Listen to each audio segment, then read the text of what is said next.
You're listening to the Hazard Ground Podcast with service members from across the military sharing their stories of combat and survival. And now, here's your host, Mark Zeno. Welcome into the Hazard Ground Podcast. Thank you for joining us each and every week. We certainly appreciate the support. Speaking of support, you guys have been amazing. In case you're just hearing us for the first time, we have a great new way that you can do your Amazon shopping and still help out the veteran community, and it doesn't cost you a thing. What you do is you go to our website, hazardground.com, and click on the Amazon banner on the homepage. It's going to take you directly to Amazon's website. From there, you can shop away just as you normally would. Best part about this, every month, we'll be donating a portion of the proceeds from Amazon to one of our veterans organizations that we featured on the podcast. So not only are you helping out us here at the Hazard Ground, but you're also helping out such great organizations as Mission Memorial Day, the Greatest Generations Foundation, Merging Vets and Players, the Shadow Warrior Foundation, the Pat Tillman Foundation, and 22 Kill, and a whole lot more. So again, go to hazardground.com, click on the Amazon banner. The next time you want to do your Amazon shopping, do your personal shopping, your office business supply shopping, whatever it is, do it that way. Hazardground.com, click on the Amazon banner. It's a simple and easy way to give back to veterans everywhere and be part of the Hazard Ground community. If you're not already following us on all the social media sites, Facebook at Hazard Ground, Instagram at Hazard Ground Podcast, Twitter at Hazard Ground, keep up to date with everything we have going on. We certainly appreciate everything you guys have done to make this podcast as great and as special as it is each and every week. Now, on to this week's guest. Joining us this week is a former Marine officer who is a Scout Sniper Platoon Commander, Infantry Officer, and Ground Intelligence Officer. His deployments include Djibouti, Africa, and Fallujah, Iraq, both after 9/11. And after his military career, he's become a critically acclaimed, best-selling author, one of 3 books with a 4th on the way. He is Matthew Betley, joining us here on the Hazard Ground Podcast. Matt, welcome. Thank you for being here. Thanks, Mark. I appreciate it. All right, so let's get started back at the beginning, because your career is a fantastic one, a decade in the Marines. But did I read this right, that at one point you thought you were going to be a lawyer? I was looking at top 10 law schools. In fact, I was getting ready to take the LSAT when I had a life-changing event occur in my life. I was the captain of my mock trial team in college. I went to Miami of Ohio. We actually were 11th in the country and then went on to win several national titles. So I always thought I was going to go to law school. But one day in 1998, I was in a movie theater, and long story short, I stopped somebody from being beaten up in a movie theater, an elderly gentleman, by being beaten up by this young punk. And out of 400 people in a packed movie theater on a Saturday afternoon, I was the only person who stood up and did anything. And the next day I scratched my entire plan to go to law school, even though that's what I had always wanted to do. And a year and a half later, I was at the Marine Corps Officer Candidate School in Quantico, Virginia. Interesting. What movie was playing? It was the remake to Alfred Hitchcock's Dial M for Murder. It had Michael Douglas, Viggo Mortensen, and Gwyneth Paltrow. Yeah, there you go. It was a so-so remake, but that's not why it was memorable. Well, certainly. Okay, so you walk in to get an OCS contract to go into the Marine Corps. Who did you tell? Did you talk to your family about it? Were they surprised? No, they weren't surprised at all. In fact, I had done a stint investigating felony murder cases in Southeast D.C. That's where I thought you were a lawyer. Yes.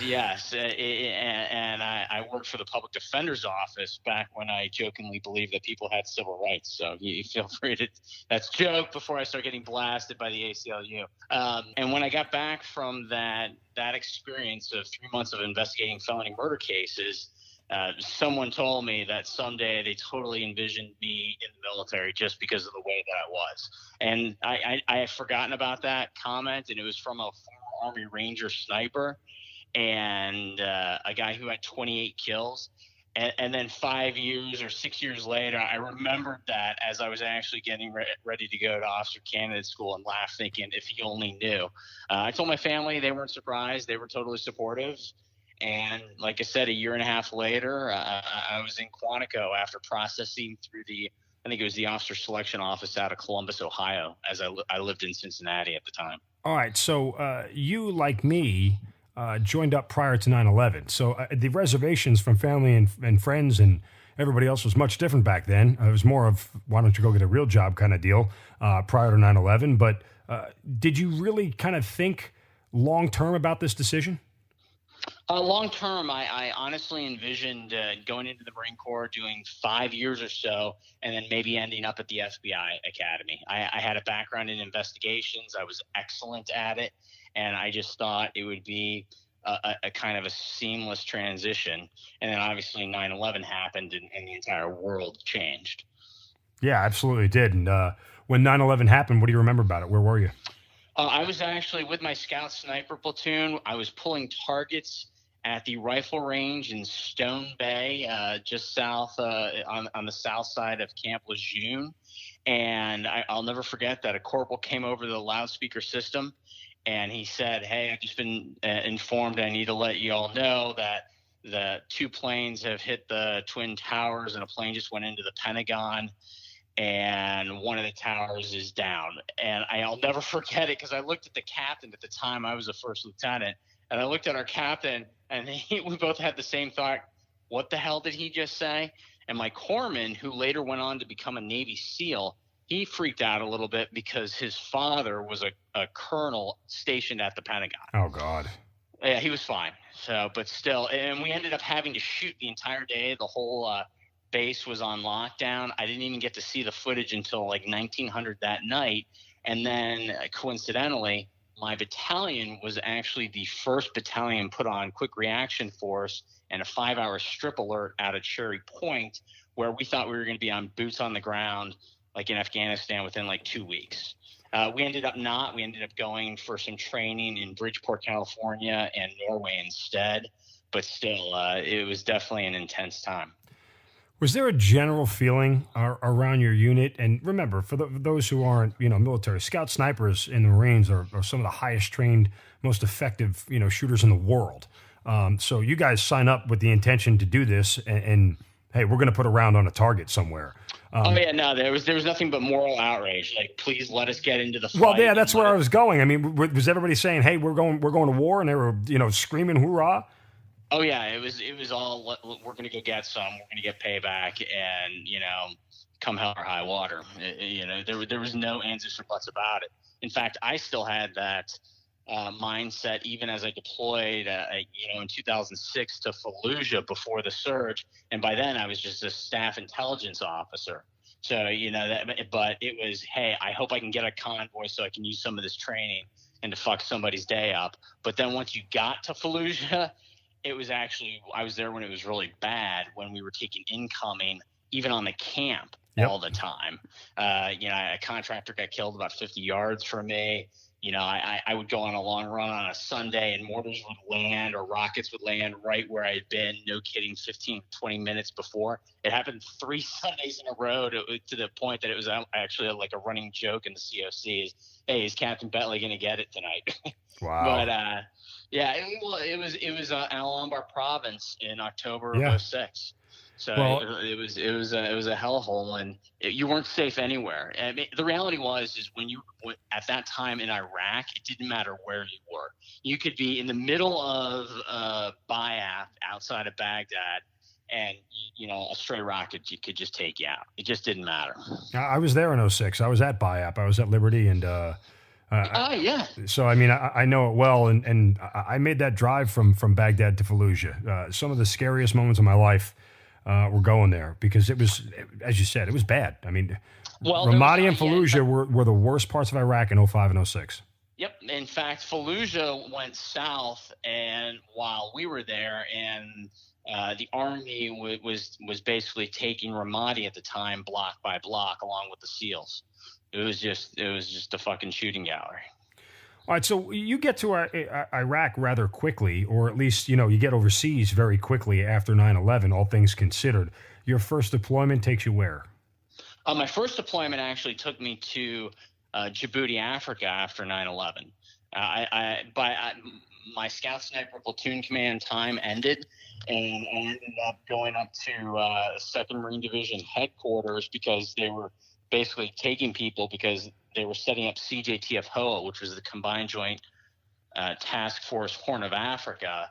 And so we sailed across the Atlantic in December of 2002, and then we're gone for almost 7 months as we set up Camp Lemonnier. Wow. Yeah, and it was the high. I've been. It was probably the highest place I've ever been. That's why I've written about it and used some of those things in my books. The fact that, no kidding, blackbirds were dropping dead out of the sky. One almost hit my my J2, a colonel, a full bird, like just one sunny afternoon. That was real. It was a crazy time. We had our Italian Olympic athlete pilot get chased by hyenas. We had dust devils the size, like several hundred yards tall, like tear up the camp. I mean, on a clear day. It was just, Africa. I vowed I'd never go back. Wow, that's insane. Real quick, what's it like sailing across the entire Atlantic Ocean? It was on a round bottom ship, a command ship like the Mount Whitney. Not fun in the wintertime. Cold, I assume? Say again? Not too cold. I mean, it was cold, but not too cold. But it was just, usually like 6 to 10 foot seas, and the ship just doesn't handle it that well as a round bottom. That's why I never did the Navy, because I don't like the water that much. Yeah, well, there you go. However, I will say I never got sick. I never threw up. I mean, I got nauseous. I took the Dramamine like everybody else. A lot of people threw up, but I can proudly say I did not. Okay, so after Djibouti ends, you end up, as you just mentioned, going to Fallujah. What time frame are we talking about? How'd you get there? What was your mission? What was going on? 2006 to 2007. Okay. I went out with a 2nd Radio Battalion as an assistant operations officer. And what was the main mission of your unit? We were supporting combat operations. That's about all I can really say about that time period. Okay. I mean, did you find in your deployments there, when you think back to what happened on 9/11, I'm going to go get some, did that come to fruition? Did you feel like the unit that you were part of was getting some? I mean, they were, but as an assistant operations officer, I was not. Were you sour on that? No, because the reality set in as soon as people started dying once you got into country. It was, okay, this is real. I mean, even though obviously Marines and soldiers, sailors, airmen have been dying since we landed in Iraq, but it got real quick, real fast, to the point that you couldn't actually even go out in a convoy, even if you wanted to, unless you were part of the ground combat element. So, it was, basically, this is your job, do your job. Everybody's got his or her job to do, and we'll get through this. Forgive the existential question, but when you look back on it, did you see value in your mission there? Because I kind of get the sense from talking to you, and maybe it's just the broad view you're presenting, that you look back on it and what you were trying to accomplish didn't ever really get accomplished, nor could it ever be accomplished. At the time, so what I'll say is, at the time, it was a pressure cooker. Like, I've been in high pressure situations my entire life, but now that I'm detached from it, it was one of the most intense daily pressure cookers, to the point where at one point we were losing so many people, we wanted to just take everybody in the camp, get online, and fucking march through Fallujah. And that was a Marine colonel who was like a pilot, who was like, God damn it, let's just do this. I mean, it was a crazy time. So what I'll say is that while we were there, we felt like we were getting our asses kicked every single day. And the surge started a week after we left country. So the mission, the mission while we were there was basically everyone was just kind of like waiting for the surge to start and trying to hold ground. And that was it. I think at the time you had a company split into 3 elements trying to manage the city at the time. It was some incredibly insane low number. I mean, it was a bad time to be in Fallujah. What does that do, not only to you personally, but to the unit when one of your men gets killed? I'm fortunate that we did not lose anybody from Radio Battalion, at least on that deployment. And which was crazy, because the convoy got hit several times. They had Marines killed with them. but I went to plenty of memorials at Camp Fallujah, more than I'd care to remember. And you go through the entire range of emotions. It's you're upset, it's sad, but you're also angry as hell, and you want payback. Does it frustrate you can't get that payback as quick or as easily as you want? I would say, I don't know if I thought about it in terms of frustration, to be honest. I know it does, of course, because I'm one of those guys now. Knowing what we know now, I wish we'd never gone into there in the first place. I mean, that's the camp I fall into. Really? But, yeah, I do. It's turned into the whole Middle East is just an absolute mess. And I'm a big believer that I'd rather have a dictator we know than the radical clerics and Islamists that we don't. Yeah, I mean, it's funny. I talk to a lot of people on this podcast, and they have mixed reviews of what the war in Iraq was years later. And even I, to my own personal feelings on it, I remember while I was there lamenting. I was a captain at the time during my first deployment, lamenting to a major and just basically saying, it was frustrating because day in and day out you're fighting this thing, and day in and day out you're only moving at a snail's pace, right? You're only gaining ground by inches, and you start to sit there and go, man, are we ever going to win this thing? Can we ever just? What are we doing here? Like, there are certain days you throw your hands up in the air and go, what the hell are we doing? And she said one thing to me that I'll never forget. She looked at me and said, "Small victories, Mark. Small victories. You got to take them where you can get them." And that always was something that gave me solace along the way, because it wasn't about trying to fix the world. It was about trying to fix my world and the world that I could affect. Well, exactly. And that is an excellent point. I had that conversation with an 05 who I had known since he was a major. And, he was a battalion commander when we were in Fallujah. And I asked him, we were just talking privately, and I said, do you feel like you have more or less influence? Because I had the impression as a captain that the more senior you got, the less influence you actually had. And he said, Matt, all I worry about is the battalion. It's what I can influence on a day-to-day basis.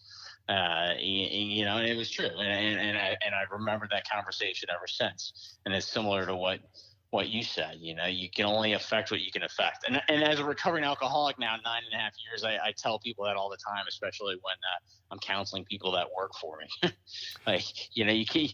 Like nowadays, I've taken it to such an extreme. I'll stand in the spot, put my arms out and spin. I'll be like, this is pretty much all I can affect on a day-to-day basis. Yeah, no, and that's part of it. I do want to get to that, and also, what led you to become the writer that you are, is you've written 3 books, but let's get back to your experience in the military, because, again, 2006, you leave Fallujah, but you don't get out of the military just yet. How does your military career come to an end?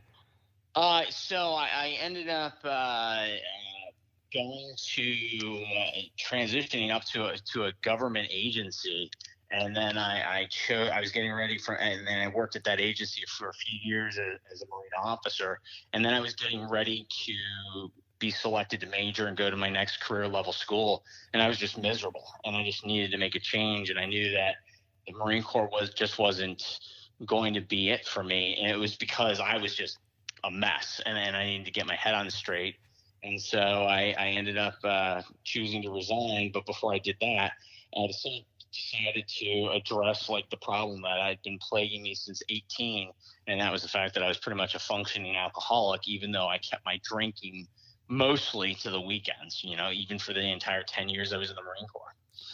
Well, there's a lot there. Let me go back for 1 second. Oh, yeah, there's a lot to unpack there. Yeah, because I do want to unpack it all. But when you said that you were messed up, outside of the alcohol and the alcoholism, what else was messing you up at the time? I just was a miserable person. Is that from your experience? I knew you were going to ask that question. It was just inherently me. It was just inherently who I was. I've always been an inherently angry person, and it comes out in the books if you have a chance to read them. But that's just who I was. Did Iraq make it worse? Probably. But not. Iraq was not or 9/11. It wasn't the source of my drinking. I was already an alcoholic by the time I got into the Marine Corps, full-fledged. I mean, no doubt about it. Well, I mean, do you think you experienced PTSD? I don't. And it's really funny. I had a great conversation with like 30 of my peers when I was at an Intel school after I got back. So this was probably in 2008. So I've been back for about a year. And and some of these guys were in, no kidding, hardcore, brutal, violent combat. And out of the group of like 30 or 40 of us, everyone pretty much said, yeah, I'm like, all jumpy for like 6 months. Oh yeah. But yeah, I mean, I was, but then that was kind of it. And I've talked to a lot of Marines, and I have met people who have suffered for real, like through serious PTSD. But I have not. Just to be honest, it's just, I don't know if it's just the way that I'm wired. I don't know if I was in enough traumatic positions. You know, there were some times where I was pretty sure it was traumatic, but you know, I just didn't. And I'll never forget the conversation I had with my peers, because we all kind of felt the same way about it. I mean, we all could have been lying to each other for all I know, but, you know, that's all I can only speak for myself. No, well, but there's some truth to that. You know, you talk about the jumpiness. I remember getting back to my first deployment, you know, and listen, I'm not an infantryman by trade, but I got deployed with the Special Forces. I was attached to those guys, and I ended up with the coolest job in the world. But in the same respect, I saw a lot of stuff and did a lot of stuff that I wasn't supposed to do and wasn't supposed to see by trade of my job. It just kind of works out that way. And because of all the combat experience that I have, I remember getting back. For the first 6 months I was back, I was freaking out because I didn't have a weapon on me every day. Like, I literally would go places with two different, the military, the Benchmade knives and everything. I would stick those on certain parts of my body just because I needed a weapon on me. Like, I did not feel safe anywhere. Even in America. I mean, that is a real thing that carries with all of us to a certain extent who have experienced certain levels of combat. So I don't think when you say, you didn't have real PTSD, we're not psychologists, you and I, but there is a certain level of this that holds true that we all deal with it to a certain extent. Yeah, yes, and that's a more accurate way of putting it. I should say that I didn't suffer the way in like the severe clinical way that you see depicted in movies and TV and popular culture. I just didn't. All right, so combined with your decision to get out of the Marine Corps, and everything that you were dealing with after your experience, and when do you get to confront the alcoholism? So it would have been, February of 2009, because I just went over 9.5 years, and I realized that I was just going to end up either dead, miserable, alone, unemployed, or all of the above. If I didn't deal with my issue head on. I didn't get a DUI. I didn't get arrested. I probably should have. God knows I did enough stupid things, but I just didn't. So what I did do, though, was once I hit my psychological bottom, I reached out to the Marine Corps' substance abuse program down in Fort Myer in Virginia at Henderson Hall. And next thing I knew, a couple weeks later, I was in now it's Joint Base Andrews, but Andrews Air Force Base outpatient rehab program that the Air Force runs. And for 5.5 weeks, I just drove down there every single day, and I've been sober since. Were you writing before you went for help? Or no? Okay. No. So I never wanted to be an author ever. I don't have my degree was in psychology. It was all law school. Then it was the Marine Corps. Then 9/11, and then I stayed in the Marine Corps. No, I wanted to become. I became an author mainly because I was fucking angry, right. and I wasn't angry about the military. I was angry because I read a book that bored me so badly. I looked at my now wife. So 6 months after I got sober, I'm on vacation with my wife. I'm reading a boring international spy thriller that's recommended by Stephen King. And I turn to my wife. One person gets shot in the entire book. And the person who got shot was the bad guy, but the book was so poorly written, the good guy should have died because he was a tactical moron, and this gunfight took place in a family room. And I'm just like, this book is so bad, I want to punch someone in the face. And I turned to my wife and I said that, and I said, I could write a better book than this. And that's all it took. I obsessed about it for a year, And then I finally sat down a year later and started writing Overwatch, which took me 18 months, 8 days. And that's with no degree, no writing degree, no master's of fine arts and creative writing or anything like that. I just sat down. I knew what I wanted to write, and I wrote Overwatch. 18 months, 8 days later, it was finished. I handed it to somebody I trusted who would give me critical feedback. His response was, "Someday I'll say I knew you when." That was the only thing he said. That's awesome. That's awesome. And here we are, now good grief. 6 years later, Mm-hmm. I'm working on my 4th book. I've got a major movie deal. The books get critical acclaim. Overwatch was actually nominated for a Barry Award in 2016. It was named a top 10 book by the Military Times for 2016. That's great. Now, listen, hold on. Before you get into the author stuff, I do want to back up a little bit because you seem to wrap alcoholism and getting over it in a nice little bow, but it's certainly not that easy.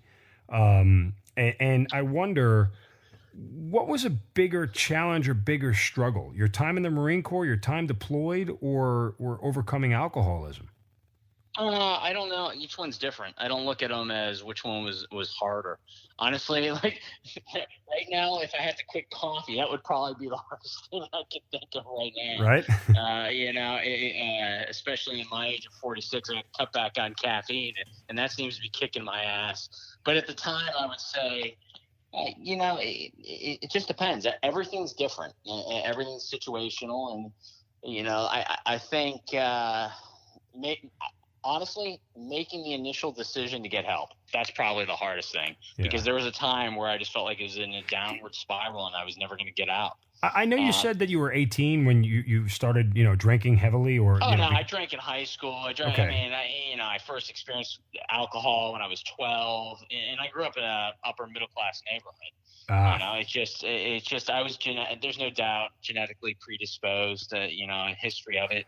I come from a line of very successful, overachieving, hardworking, hard-playing people. Right, Matt. Did the Marine Corps exacerbate the alcoholism? Because look, there's a lot of Marine guys who like to go out and tie one on, man. And totally. Military guys in general. I don't mean that to cast aspersions on the Marines, but the military is very conducive to going out in there and having 12 too many. Well, I look back now, and I have no doubt that's probably part of what drew me to it. It was like the most intense service I could get without going, special forces. But along with that intensity was the desire to work hard and play hard. How did you feed your alcoholism while deployed? I didn't at all. Really? No issues whatsoever. Although I will say I remember having 2 beers on the Marine Corps birthday in November of 2006. And after 2, I was like, holy shit, I need more alcohol. And I just suffered through it that night. I remember that. But then once that went away the next day, then real life kicked in. And I honestly just didn't think about it. But then when I came back, I went right to the old habits, which was just like weekend insane binge drinking to the point, once I started, it wouldn't stop. That's funny because I had access to alcohol my entire first deployment. It was unreal. We were right there at BIAP, so we just drove there and got it. No, it was really simple. No, not at all. Not at Fallujah, in fact. No. Because, it was, I know a couple times some of our Marines were playing poker and drinking. It was like, hey, that shit's got to stop. It's a zero tolerance here, no matter what. Wow. Yeah, especially when people are getting killed. It's just like no tolerance for it.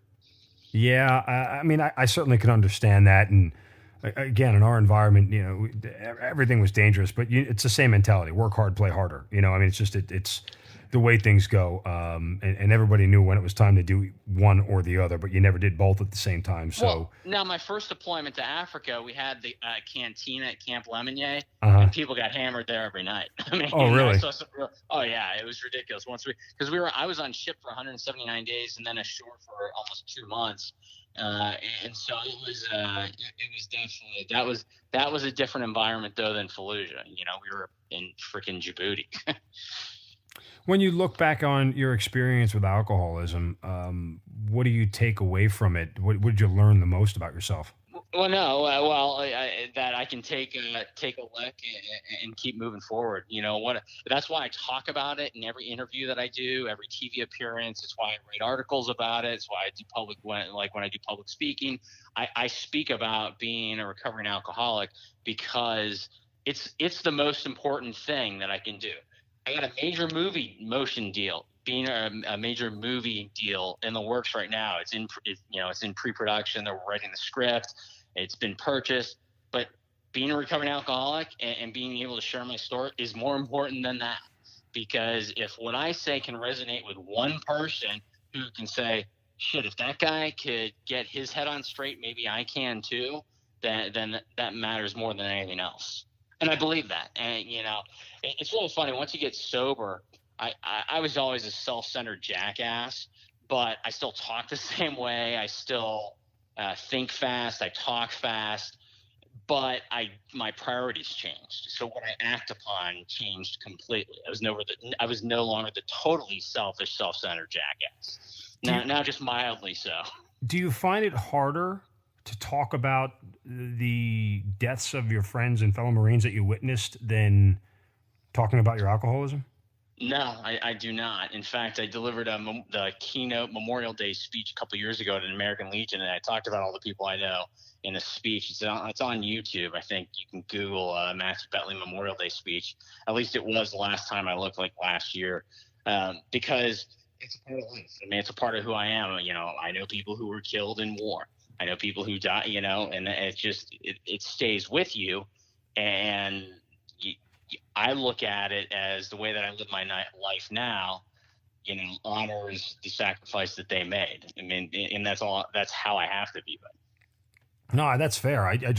You kind of earlier glossed over your, the loss of Marines, and we started talking about guys dying, and I didn't know if that was a sensitive subject or not. So I just wanted to figure out where you mentally were with that.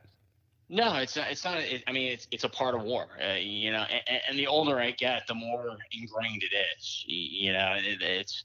There was a time there was a time in Fallujah, just because of all the shit that was happening around us, I didn't think I was going to come back. I really thought, and it's like the last week when you're deployed, I'll never forget this. The last week before we're getting ready to get out of Fallujah, the new guys are on the ground, and the incoming radar, or the incoming radars go off. The sirens start sounding, and everybody's scrambling for the bunkers. But the new guys are like, oh, what's that? And, they're just walking around like no big deal. And and all of us, we're like fucking diving for bunkers, grabbing it. It's just like, because no one wants to die the last week you're in country. Oh yeah. I came dangerously close. I got hit with an IED 6 days before I left Iraq. Oh my God! Yeah, it was not fun. And you want to talk about PTSD? Just a funny story. I don't know what your incoming alarm sounded like, but if you have an iPhone and you go to that ring on your tone, on your ringtone, it is literally the exact same sound that our JDAM made. The JDAM is, for those who don't know, it's one of these things it's like this robot. Looks like a huge R2-D2 that is designed to shoot mortars out of the sky. But it goes off before it makes that, and that the same thing an iPhone make. I remember I was back after my second deployment.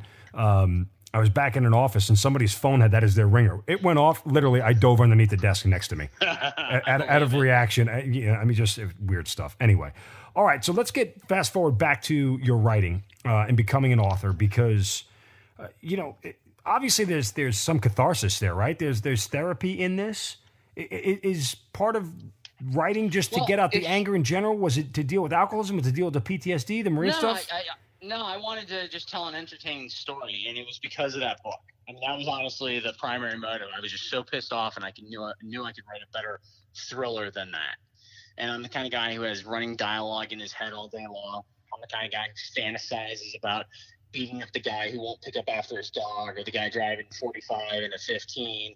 In his hooped up car, all tricked out. And I'm just like, I'm that guy. And I decided to put it to good use, because I thought to myself, how can this be an international bestseller? Because this book sucks and I can do a better job. Well, one book turned into three, right? Now you're working on a fourth. Oh, well, no, one book has turned in what will be, we're about to begin discussions for books 5 and 6 through 2021. Right. So yeah, no, one book. But the thing was, I also approached it like a business. So I knew that I would want to write a series. I already had the ideas for at least 3 in my head when I started writing Overwatch. I had a business plan planned out. I had established connections in the media. I took the business side as seriously as the creative side. The publishing, this is a brutal business. I mean, it's cutthroat. Yeah, let me cut you off real quick, because when I hear you say that, there's not many authors I know who ever become authors with a business plan, because they know there's no money in it. They know it's a hit or miss kind of career, and you just get lucky sometimes with books that people like, because you don't know if people are going to like them. Well, so in my case, it was not. It was a slog in every way. I mean, for those who don't know, the publishing industry is set up to demoralize you, crush you, kick you in the nuts, and make you want to go home crying like a little girl or boy. Since we want to be gender neutral these days. And and the point is that it weeds everybody out. So when people ask me, what does it take? I'll be like, have a plan A, B, C, D, and E, and maybe an F and G. And the reality is, even then, it won't guarantee success. It might put you in a better position, but there is no easy way in. I think that for me, everything in my life kind of led up to, I believe this is what I was meant to be doing with my life. And for people who have read my books, I guess that my publisher at Simon & Schuster and my readers think so too. But it was like I said, 18 months, 8 days to write the first draft, 6 months editing when I finally started getting the feedback, then a year to get an agent. Now, you can't get to a major publisher unless you have a reputable agent.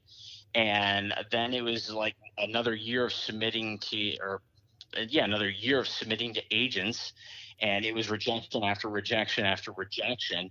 And then finally, number 82 or 83 of 92 said, "We want this. We can't believe you haven't been picked up yet." And then after that, it was another 15 months before I had my first multi-book deal with Simon & Schuster. And I landed. And I so I'm with, for people who don't know, I'm with Emily Bessler Books. She publishes the Vince Flynn series, the Brad Thor series, Now Me. And when I got the deal in 2014, even though the first book didn't come out until 2016, I asked my agent, like, "Who's Emily Bessler?" She's like, "Do you know who Vince Flynn is?" Now, I have a very busy life. I have a family. It was, "No, I don't." She's like, "You're kidding me." So I joke with Emily about that even to this day, because obviously Vince Flynn sold tens of millions of books. Was more importantly, he was like one of the most beloved authors I've ever heard talked about. Like some of his fans are my fans, and they met him. And so when I meet these people at book events, I mean, I wish I had met the guy. I never did. But they did the movie American Assassin last year based on one of his books. But the bottom line is I'm with what I consider to be one of the best publishers in the thriller genre, period. And it's like, I hit it right out of the gate. Matt, I know this is kind of like asking you which one of your children is your favorite, but more proud of your accomplishments as a Marine or as accomplishments as an author? Always as a Marine, because the Marine made me who I am today, period. And the way that I live my life, because I often joke. I mean, I still work out like a bit of an animal every day. Being sober, it's one of my pillars of sobriety, as I describe it. But I honestly will tell people, even though I've been out now for 9 years, that I'm probably a better Marine officer now today than I was when I was in, just because I'm completely clear-headed and sober. And so the way that I live my life is pretty much a testament to the discipline that the Marine Corps instilled in me, for me to at least face my problems head on, get my shit together, and keep moving forward. Is there a sense of regret that you weren't a better Marine officer while you were in? So if I let myself think like that, it probably could be. But all those things that I did, all the screw-ups and the mistakes that I made. Allow me to rephrase. Sorry to cut you off. Allow me to rephrase, because I think that if I rephrase it, I may get a different answer.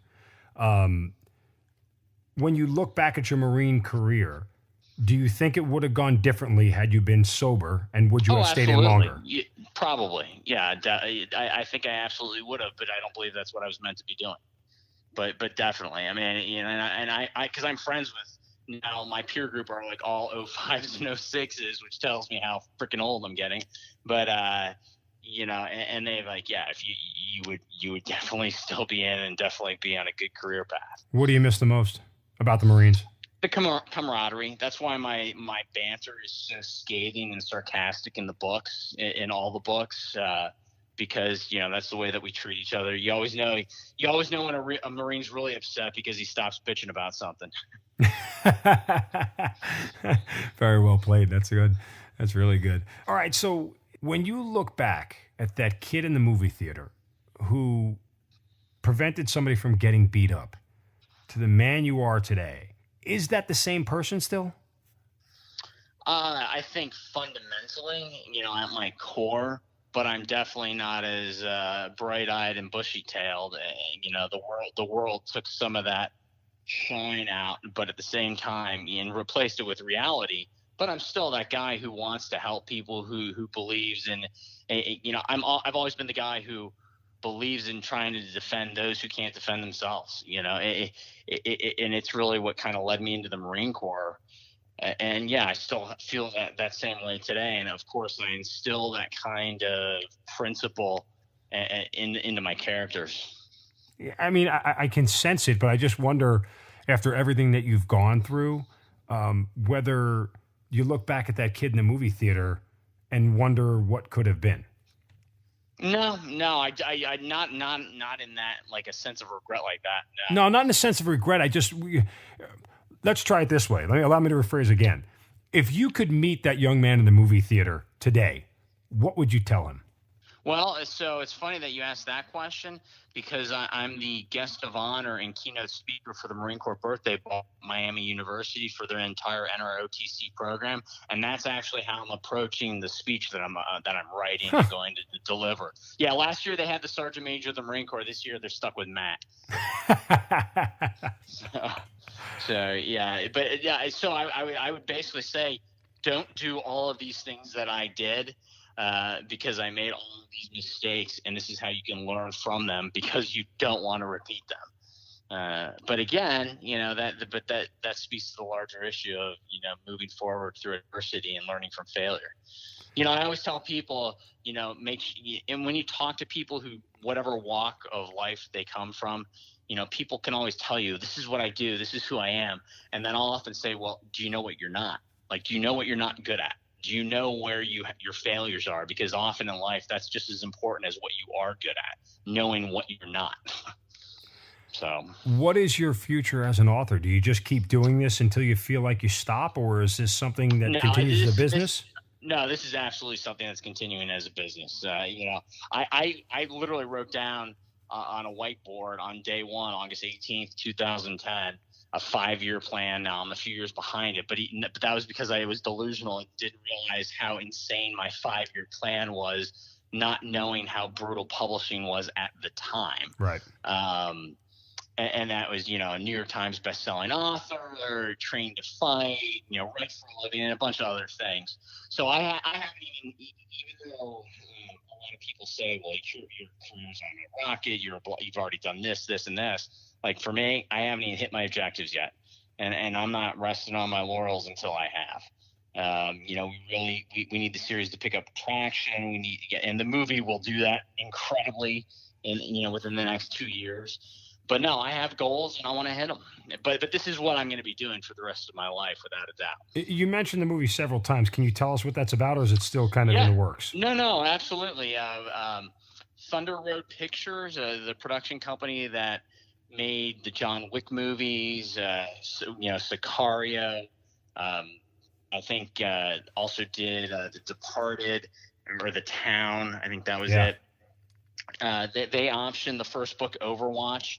My producer is a guy named Braden Aftergood, who produced Lone Survivor, Hell or High Water, Wind River, just to name a few of the movies that he's done. That we already have a screenwriter, and they're developing the story and adapting the screenplay literally as we speak, and they should be filming in 2019. And on top of that, Braden Aftergood is now partners with Sylvester Stallone in Balboa Productions. But I'm not sure if I'm not sure if there's going to I'm not sure if that's going to affect anything at all at this point. It's too early. But I know they've had a discussion about it. That's amazing. Was the movie part of your business plan? Totally, absolutely. Really? So I've from the very beginning, I write very visually. If you read a Betley novel, you'll get like a 60-page action sequence where you feel like you're there, and that's what my books are. They're these wild, intense, action-packed, emotional, violent roller coasters, and with plenty of sarcastic banter thrown in. And so I write with a very visual style, and from the very beginning, I always wanted one of these books. I knew that they would make excellent action thrillers. That is just it's wow. I'm blown away, really, because to have that kind of foresight in that industry. I know a couple of people who've written books. I know some people who are writers and authors, and as you said, it'll chew you up and spit you out and leave you with nothing. I mean, and you have to start all over. You've had incredible success. Are you surprised sometimes that vision board that you put together, or that that board that you started, is really gone almost the way you thought it would? Well, so how do I answer this question without sounding like an arrogant ass? Nah, just do it. Yeah. So the reality is, it's what I always envisioned, and the way I approached it is, every decision I make in my life professionally is going to further the chances of realizing my vision, and that's how I've done it, like day in, day out for the last 8 years. So no, when you put in the work, you increase the chances that it will happen. Obviously, there has to be a level of talent there. The books have to be good. I have to meet the right people. I mean, all these things came together, but that's why I tell people there are no guarantees. But if you make all the right choices, you can at least increase your chances of success. Well, Matt, listen, you have a rapacious wit, and your cutting-edge sarcasm is off the charts, but you also move with the speed and the efficiency that every Marine would be proud of. I appreciate that. It's an amazing story. I'm literally just like in shock of everything that you've been able to accomplish. And on top of it, by the way, overcoming alcoholism, and you never really overcome it per se. You live with it every single day as a choice. Yep. To not be an alcoholic, and I know that's incredibly tough. So you get a tip of the cap from me from that standpoint. But the fact that you went from a functioning alcoholic to an incredibly functioning high member of society who's been able to accomplish some incredible things as a testament. And I think a lot of it, and I may be speaking out of turn here, but I feel like a lot of it, goes back to your time in the Marines. It gave you the foundation you needed. Oh, absolutely. Yeah, and that's why I said, like, what I do today is a testament to those 10 years I spent in the Marine Corps, hands down. Well, look, we're excited to see the movie. Again, let me give you guys all the books that Matt has been part of and written. Overwatch, Oath of Honor, Field of Valor. Those came out in 2016, 2017, 2018, respectively. And hey, while we're talking, sure. That reminds me, the fourth book, we just announced the title literally this week for next summer, and that is Rules of War. Nice. Rules of War. Yeah, and for people who want to learn more about me, God help them, they can follow me on Twitter at Matthew Betley. There is a Facebook fan page, and the books are available in every bookseller known to God, Amazon, Books A Million, Barnes & Noble, IndieBound, iTunes, iBooks, all of them. All right, and we'll be looking for the movie Overwatch coming out here in a short amount of time. And listen, Matt, I can't thank you enough for this. It's been amazing. It's an incredible story. I'm looking forward to picking up the books myself and diving into them because, well, listen, if the sole foundation is that you can write a better book than a bestseller, well, then it's got to be pretty damn good. Well, thanks, Mark. I appreciate it. Matt Betley, thanks for being part of the Hazard Ground. Hey, I really appreciate you having me on. Thanks. You've been listening to the Hazard Ground Podcast, hosted by Mark Zeno and produced by Matt Pasquarella. If you have an interesting story to tell and you'd like to be on the show, send us an email at hazardgroundpodcast@gmail.com. And if you like the show, don't forget to subscribe, rate, and review on iTunes. Thanks for listening. We'll see you next time.